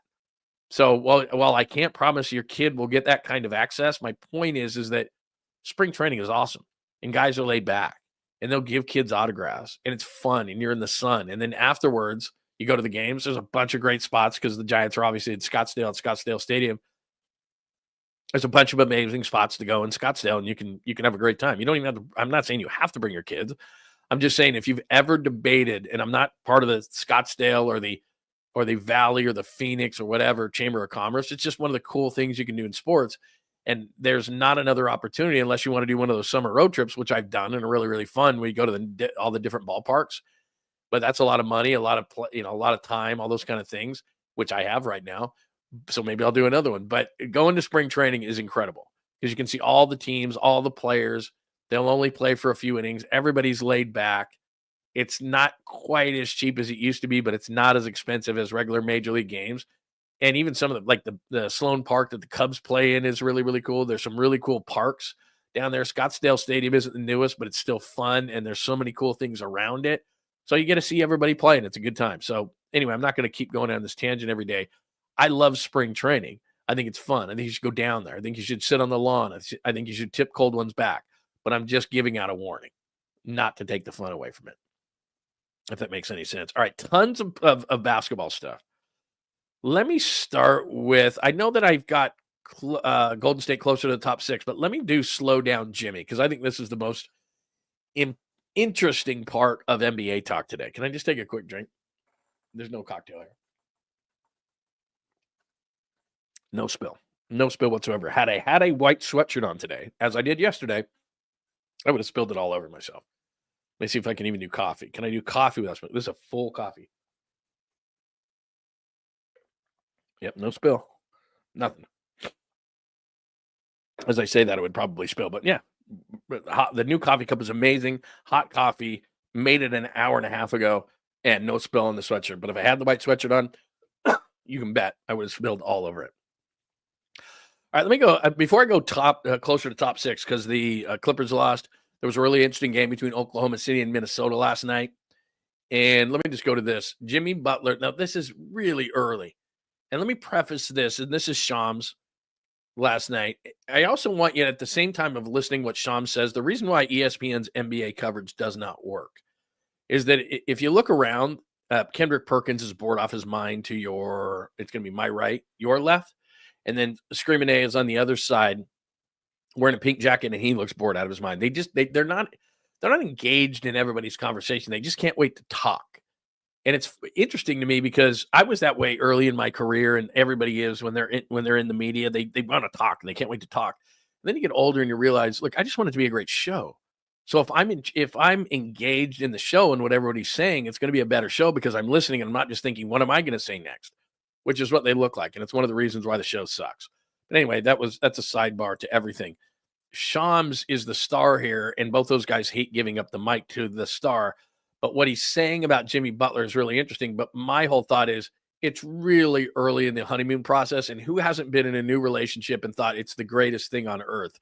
So interesting, but let's hold off a little bit. Here's what Shams said about Jimmy and the way he's feeling about being on the Warriors right now. So much time in the training room, the meal room, like. Yeah. He tries, gotta toughen up. He does feel like this organization is better than any other organization he's been a part of. He does feel like this organization is better than any other organization he's been a part of. But I'm telling you, it's different this time. I haven't sensed the same feeling he's had when he went to Philly, when he went to Miami. This is different for Jimmy Butler going to Golden State. He's staying late for shoot-arounds. He's late for practices. He's spending so much time in the training room, the meal room. Like, he's going above and beyond to ingratiate himself with the Warriors right now. Okay, so you can see the part where it's like the other two guys are bored and just can't wait to talk. That part, which shouldn't bother me whatsoever. But let's, Shams, you look like a young man. I don't know how old Shams is. I think he's sub 30. Let me tell you something from a grizzled veteran, okay? And you know this too. It doesn't have man, woman. It doesn't matter. Gender does not matter. We know this. We've all been in love, and we've all felt that euphoria. NBA trade deadline was what, February 2nd or February 6th? What did we find ourselves in today? 25th? So Jimmy's been a Warrior less than 3 weeks. Remember, there was an NBA All-Star break, so he got a chance to go off somewhere there and not be around the guys. So maybe they've been around each other for a couple of weeks. They are definitely in the honeymoon stage. They have not faced any adversity whatsoever, not an injury, not a losing streak, and that's happened. That's going to happen. It has to happen. That's just the way that sports work. There will be something. Jonathan Kuminga is going to come back. Maybe he takes some of Butler's minutes. Maybe Jimmy Butler doesn't like Kuminga. Maybe the chemistry is not working. I don't know what it's going to be, but there will be adversity. Mark my words. This is not going to be kumbaya as they skip themselves. Kumbaya, my Lord. And they skip themselves to an NBA championship. It does not work that way. There's always adversity. Hi, Niners. There's always adversity. So for Shams, and I respect what he does, but he's like, this is different. This is just different. Jimmy Butler says this is different. This is the best organization. Come on, man. That's like when you're driving home, when you're in that relationship and you're driving home and you're just like, you're bubbly, man. You feel like you're floating. Like, this is the greatest person I've ever met. I'm going to marry this person. We're going to have kids and this and that and the other. And then you're in it a little while. I was like, I'm out of this relationship like 2 weeks later. This is the same Jimmy Butler that was a complete ass child, throwing tantrums, all the kind of stuff to get out of Miami. At some point, I guarantee Pat Riley loved himself to Jimmy Butler, and Jimmy Butler loved himself some Pat Riley. He did. Until he didn't. Until they wouldn't give him an extension. Something always happens along the way. Kevin Durant loved the Warriors till he didn't and never wanted to go back. If you ask Kevin Durant, is that the best organization you've ever played with? Now, he might say yes, but he doesn't want to go back to it. So, look, I love what's happening, and I don't want to be pouring cold water on this whole thing. And it'll bring me back to Golden State closer to top 6, where it's slow down Jimmy. If you just heard from Shams just now, slow down. It might be the best organization because they are. They are one of the top organizations in the NBA. There's a reason why they win. It's culture. And it comes from the top to the bottom, as I always say, whether it's good or bad ownership. And I always bring Mark Davis up as the bad ownership for the Raiders, and they're never going to do anything until he leaves the organization. And for years and years and years, everybody thought the Warriors were a snake-bitten franchise. Well, it's just that they got better ownership. Now, Steph Curry helps a hell of a lot, but they've got good ownership, and you have to give it up to Joe Lacob and what they've done to create the atmosphere. So if I'm Jimmy Butler, yeah, it is one of the better places to play, I think. And we always say that, when everybody says, oh, the Bay Area, look, it's great here. If everybody else wants to leave and not be here, that's fine. That's more for you and me. But you look at the situation, and I'm looking at that going, this is not even a sports thing. This is just like, come on, man. Like it's really early in the process. It's great. Early returns are good. But what are they, 4-1? Cool. Everything looks good. But mark my words, there will be adversity. There has to be. It's sports. It's life. There always is something at the very point. I don't know if you're like me. Like when everything's going too good, you're like, what's going to happen? Where is it coming from? Is it my left? Is it my right? Is it up there? Is it down there? Like, what's happening? When's it going to happen? You're just bracing for it. As you get older, when you're younger, being naive is great. You're like, woo, this is awesome, man. Woo, life is so good. And it starts hitting you in the face, and you start realizing, like, you get those glimpses of fun and wins and those kind of things. You're like, man, that's good. And those are glimpses of life, and you love them. And you suck them up. But they don't last that long. And so right now he's in this honeymoon stage where he loves everything. He loves himself some Steph Curry. Hang on. Still no spill. He loves himself Steph Curry. He loves himself some Draymond Green. Loves what Steve Kerr's doing. Love how he fits. Loves himself some pods. All that kind of stuff. They're winning games. They will lose games. It will be interesting to watch Kuminga come back, which is going to happen shortly. These things are going to happen, and then they're going to go through adversity, and then we'll hear if Shams says the same thing. But it's incredibly naive to think in 2 weeks he could say it was the best organization he played for, and this is the best he's ever felt. And this is like, again, it's like getting into a relationship and say, I've just never felt like this before. I've never felt so fast in my life. It's like, okay. Like we had a joke in my family growing up. My mom, we'd have Taco Tuesday like everybody else. We were on a set menu. I don't know if you were like this. My dad, and I've told this story before, he ordered so much pizza from the pizza joint that we would do on Mondays that, because my mom always had a work thing on Monday nights, and me and my dad would watch football, and then it just became out of football season. We did it too. But he ordered so much pizza at this one place on Monday nights, because we had them every Monday, that the pizza place one time, young person said, do you know how much money you've spent on pizza in your life? And my dad goes, no. And she proceeded to tell him, and he hung up the phone. And I go, when's the pizza getting here? And he goes, it's not. We're done eating pizza on Mondays. Because it was just an outrageous amount of money. I can't remember what he said it was, but it was outrageous. And he went, yeah, okay. We're done eating pizza. That's ridiculous. So anyway, so Mondays we did pizza. Tuesdays we did tacos. And the point is, in tying this all together with what Shams just said there about what Jimmy Butler said about everything is the greatest. So let's slow down a little bit on that. My mom, every Tuesday, I'm not kidding you, without fail, we would be eating these tacos, and they were good tacos. I grew up in Southern California. My dad knew how to make tacos. They were good. They were legit. And so they weren't just like, old El Paso out of a box or something. I mean, he made the tortillas fresh. He, everything was amazing. And every single week, my mom on her first bite of her taco would say, these are the best tacos I've ever had in my life. And we would all laugh. And my mom believed it, though. She would look at us like, what? We'd go, Mom, you say that every single week. And she would just be like, these are the best. These are even better. George, my dad's name was George, my son. George, what did you do? What did you do? Because my dad didn't use, taco seasoning and make it real easy. Homemade tortillas. Did some sort of a mix with the meat and all that kind of stuff, and put a certain seasoning in the meat. And she would say, you changed something. These are the best every week. Every week, without fail. So it's just the same thing. Jimmy Butler's like 2 weeks into this thing going, this is the best, this is the best, this is the best. Best organization, best team I've ever been on. Shams went on to say, Jimmy said this is the best team he's ever been on. It's like, whoa.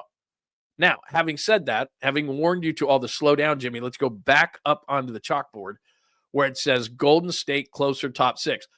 Clippers lose last night. And so the standings as of this very moment are this.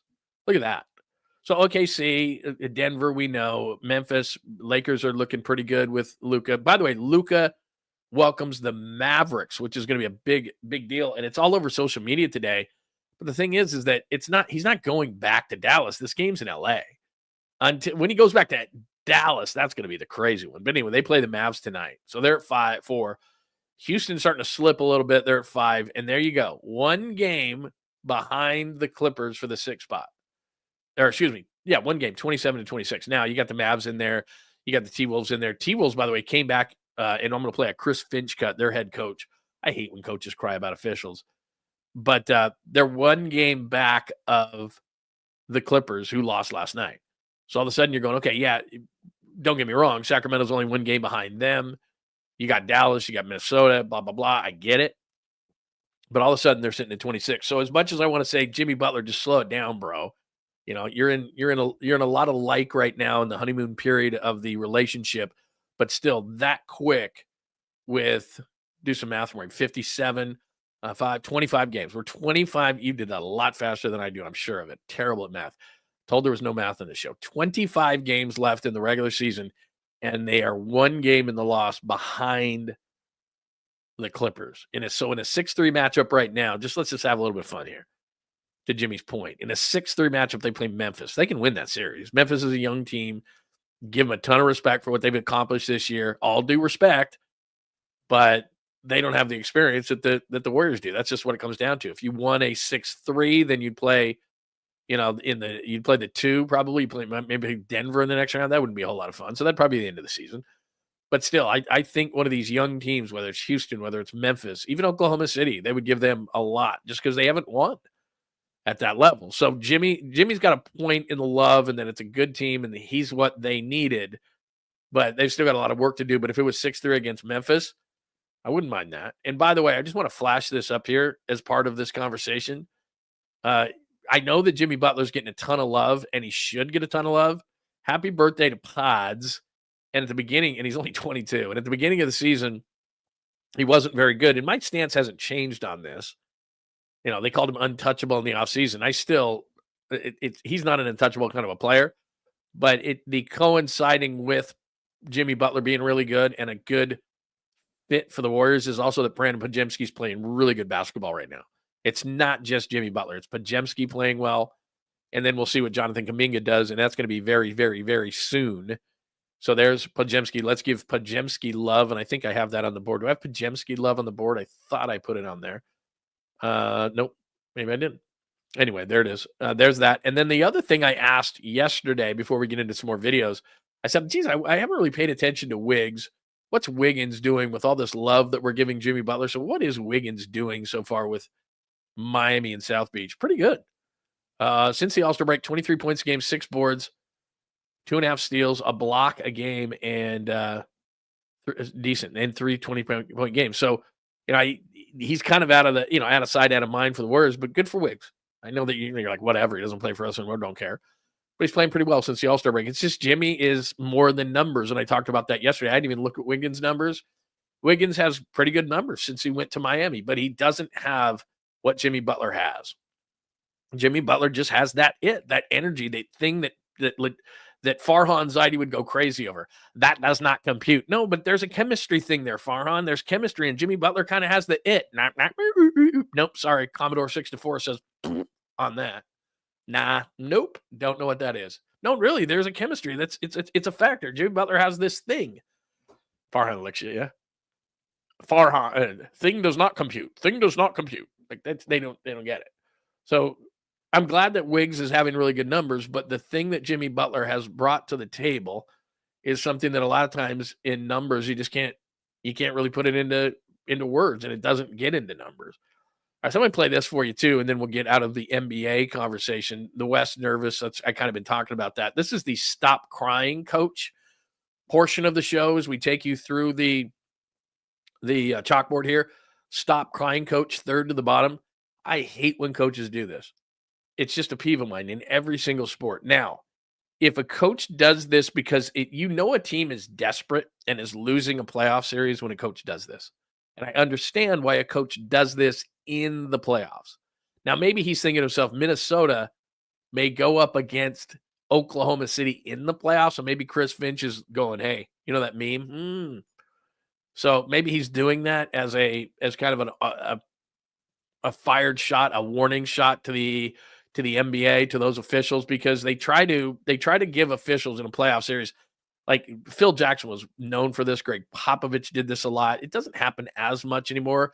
Steve Kerr will do it every once in a while, but it's a clear sign that you're desperate, because essentially what you're doing is the officiating is one-sided. We don't like the officiating. What can we do? We can't compete. It's a way to criticize the officials, but not. And Chris Finch will probably, the head coach of the Timberwolves, get fined for this. Anthony Edwards had a great block at the end of this game. So they come back from a 24-point deficit, and Chris Finch, the head coach of the Timberwolves, this is his thoughts after the game. They really. Here we go. I mean, yeah. Well, it's so frustrating to play this team because they foul a ton. They really do. They foul all the time. And then, you can't really touch Shea. And it's a very frustrating thing, and it takes a lot of mental toughness to try to play through it.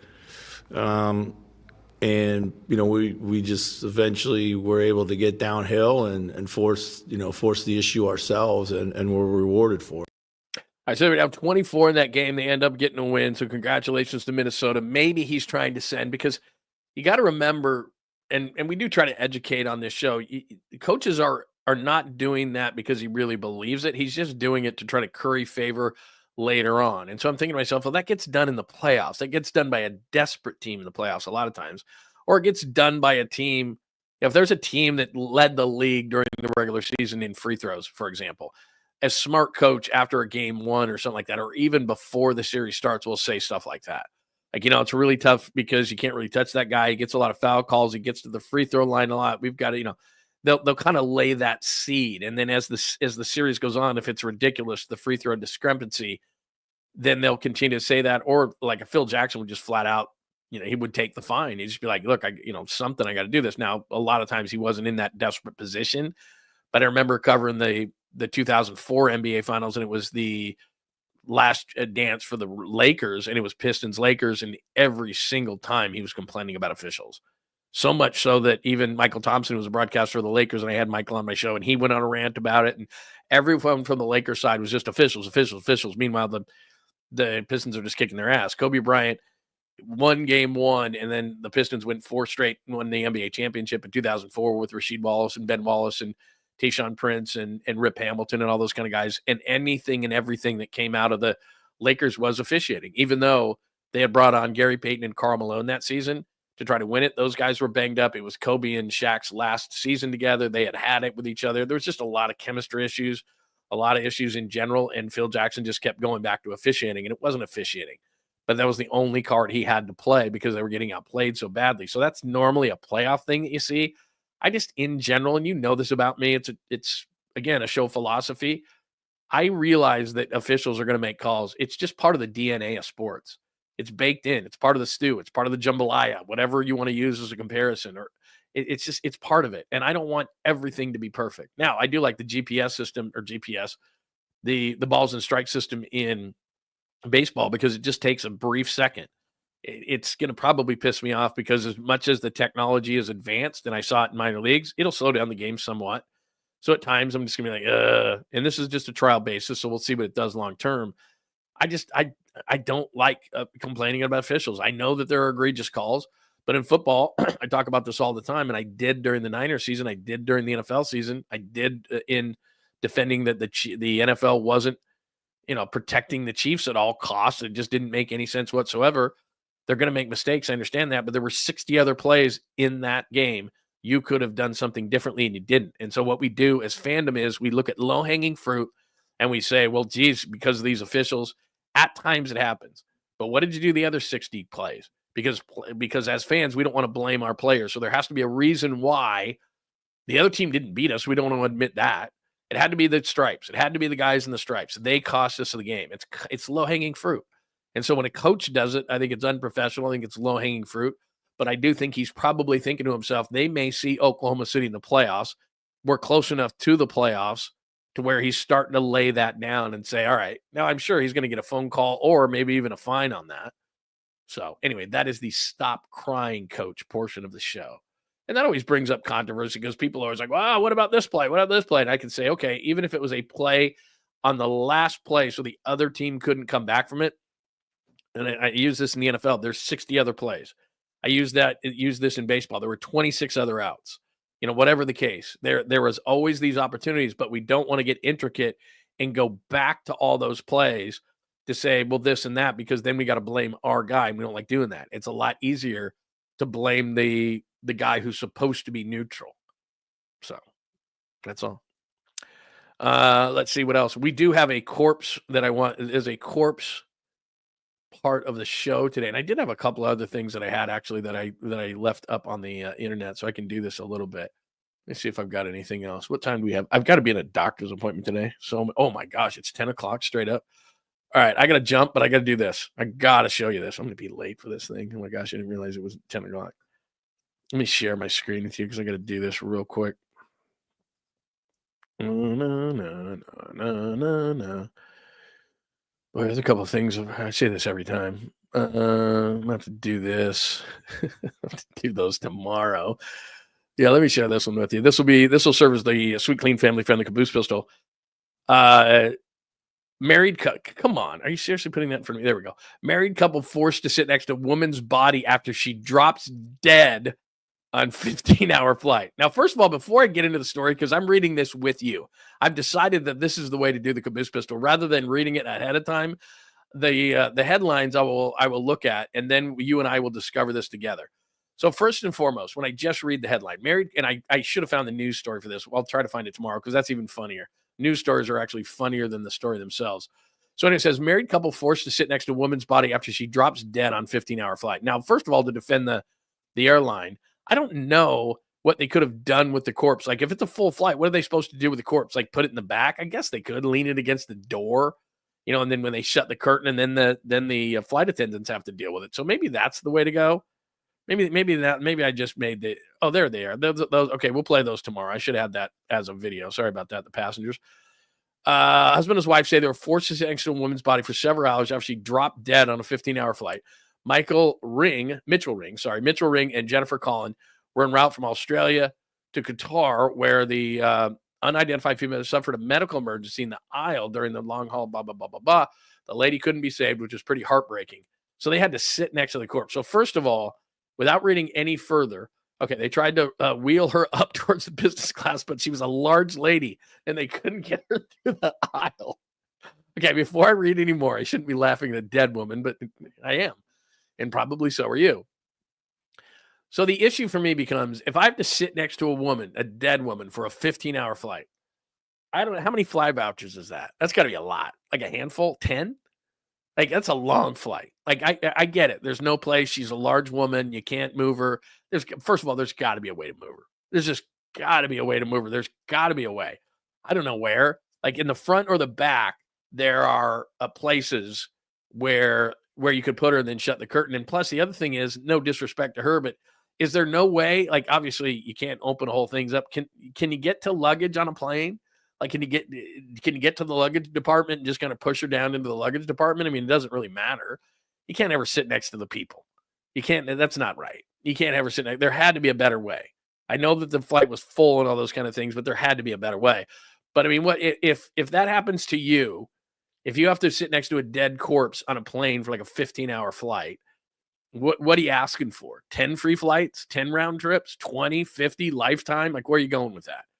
It says the Australian couple who had 2 spare seats in their row of 4 said the frustrated flight crew then asked them to shift over so they could prop the corpse up alongside them. They said, quote, "Can you move over, please?" And I just said, yes, no problem. So they're saying so that the corpse wouldn't fall over, that they asked them to sit next to the corpse so the corpse could lean on them like a sleeping person. And remember, you and I have had this conversation. I was on the outside of a flight one time. I really got to go. I was on the outside of a flight one time, and the man and the woman were fighting. I mean, I have to finish this story tomorrow. The man and the woman were fighting next to me, like, really badly. And I had my headphones on, and I don't like to talk on a flight anyway. I'm one of those people. I will never talk to you on a flight. I'm sorry. You could be the greatest person. I'm not talking to you. I'm not a talker on a flight. but they get into a fight, and not physically, but they are going at it uncomfortably. And then they didn't want to be too loud, so they're doing it under their arm. And I even heard a couple, I hate you, I hate you, I hate you worse, like that kind of a thing. It was nasty. And I'm like, oh my God. And I turned up my headphones as loud as I could go. And so I'm reading or doing something, and all of a sudden the woman falls asleep and is leaning on my shoulder. And I'm thinking to myself, the guy's gonna be really mad. But she's leaning towards me, and she's asleep, and she's snoring, which is bothering me anyway. Finally, I reach over to the guy because I don't want to get involved in these two, but I reach over and I tap the guy, and I said, "Okay, can you kind of do something about this?" And he kind of gave me a dirty look, like, I don't want to. I'm mad at her, and I'm thinking to myself, like, he finally did it. But if he wouldn't have, nothing I could do. But if he wouldn't have, I'd be like, bro, come on, man. Like, I don't want her leaning on me. I'm on the outside aisle. Like, I can't lean to the outside. I'm gonna get one of those, I'm gonna get hit with the cart in my elbow. You ever had that happen? I have, because I'm an outside seat guy, so I get hit all the time. It happens to me. People going to the bathroom that are, they're larger than normal, just pounding me. And I'm like, that's, I every once in a while, and I'm a nice person, very patient, have a few drinks on a flight, and I'll be like, hey, excuse me, would be nice. Like, I'll do that. I'll do that. But anyway, they placed the lady in the chair I was in. A shocking photo of the grim ordeal captured Ring watching his TV as the woman's body sat next to him. Ring claims he spent 4 hours sitting next to the woman's blanket-covered body. They were flying to Italy. The airline crew told them to remain in their seats while the first responders came to retrieve the body. In process of reaching out to the couple in the wake of the ordeal. First and foremost, our thoughts with the family. What do they get? I read that whole story, and I want to know what they got. There's the picture of the guy. Oh my God. That's horrible. That's horrible. Like 10 free flights minimum. 10 free flights minimum, wouldn't you say? 10. Gotta be. What would you ask for? I'm just curious. What would you ask for? Dead corpse next to you for like 4 hours. Maybe lifetime. Maybe I'm like, look, if you don't want me to go crazy on this thing, I want a lifetime flight. That's not too much. Maybe like a max of like once a month I could travel, but it's got to be something. Just give her a flick of the ear. She'll wake up. No, I don't know about that. No, I can't sleep on a plane. The only time I did was, I've told you the story, I was in New York, and I got the whole seat to myself, and I did one of those things where I kicked off my shoes, which I swore I never would do, but I did. What time again? I gotta go. I'm gonna be late. They're gonna be really mad at me. I would just ask for lunch. No way. You can't eat with a dead corpse next to you. You're insane. All right, I would love to go on for like 10 minutes, but I'm supposed to be the doctor in like 7 minutes, and he's going to be really mad at me. Because you know what? You can sit in the doctor's office for 3 hours. If you're 3 minutes late, they're looking at it like, never again. Never again. Sometimes they'll skip right over you. Yeah, he's just sit out there for an hour. I don't care. He's late. All right, that was a good time had by all. Thank you so much. Thanks for those who watched on Facebook for the first time. Thanks. We got a couple of YouTube channels going. Thanks for watching on X and Instagram. That's at John Lund Radio. For everything, all you got to do, rather than giving you all these places you need to be, 2 things. John Lund Unleashed on YouTube. Please subscribe. Please tell your friends and enemies. Please have your alerts on so that you know when we go live, because we do things throughout the show or throughout the day. We put videos up, all sorts of different things. We write as well. Go to johnlundunleashed.com. So what we do is we archive our shows, our YouTube shows, so you can see the video. We archive our podcast, Apple, Spotify, wherever you get your favorite podcast, John Lund Unleashed. And I write a blog about every other day. So today I want to write about Matthew Stafford, although there's some really good stuff here. I might go some Warriors. But anyway, we'll have a live blog entry, a writing, and I'll put a video along with that, and we'll alert you to that as well. So that's at johnlundunleashed.com. We have merch in the store. Make sure you do that. Make sure you subscribe. I think we hit everything for episode 70, an above average show. Tomorrow, guests start for the week, including we're going to go spring training, and we're going to go to Indianapolis this week for the scouting combine. We'll do all of those things. All right, I got to jump to the doctor. Have a wonderful Tuesday. Thank you for all involved and for everybody for hanging out. I'm seeing all sorts of new names in the chat room today. So incredible. Thanks on Facebook. Thanks on YouTube. Thanks on X. Thanks on Instagram. And thanks to all of our friends watching, listening in the chat room on YouTube. Have a wonderful day. Thanks for hanging out with John Lund Unleashed on a Tuesday for episode Thanks for hanging out with John Lund Unleashed. We'll try to be better next time, though I wouldn't hold my breath. Please like and subscribe on the John Lund Unleashed Pod YouTube channel. Watch live shows weekdays at 8 a.m. on YouTube, Instagram, and X. And make sure to have your alerts on for shows throughout the day or night. All things Lund can be found at johnlundunleashed.com. johnlundunleashed.com. Goodbye!